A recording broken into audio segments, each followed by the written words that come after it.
Le bain à la piscine, c'est cadeau.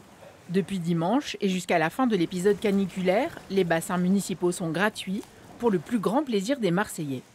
J'étais surprise effectivement que ça s'ouvre à tout le monde pour le plan canicule. On est toujours surpris quand il y a une gratuité, mais à Marseille ça arrive souvent quand même parce que c'est une ville populaire. Donc il y a vraiment beaucoup de choses qui sont faites pour les gens. Donc que ce soit gratuit, c'est formidable. Sur les 14 piscines de la cité phocéenne, 2 seulement sont ouvertes en juillet et en août. 3 sont fermées tout l'été. Les 9 restantes seront ouvertes un seul des 2 mois de vacances du fait des stages d'apprentissage de la nage ou par manque de personnel. Au total, 6 piscines ouvertes en juillet, 7 en août. Une situation que dénonce un collectif d'habitants. Aujourd'hui, si on doit entreprendre des travaux sur une piscine, ça met du temps.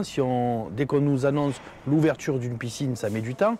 Et le peu de piscines qu'on a tombent comme des mouches les unes après les autres. Je pensais que le plan Marseille en grand, ça allait quand même aussi nous aider à rattraper le retard, certes sur les écoles, mais aussi sur les piscines. J'ai été très déçu là-dessus parce qu'il n'y a pas eu de plan piscine en grand. Pour améliorer la situation, une large consultation est menée par la ville jusqu'en octobre.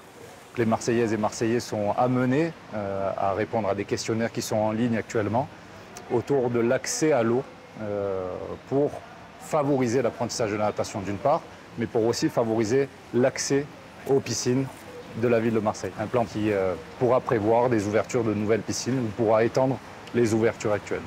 Afin de pallier le manque de piscines, la municipalité a mis en place, comme l'an dernier, 4 bassins éphémères réservés à l'aisance aquatique des plus petits.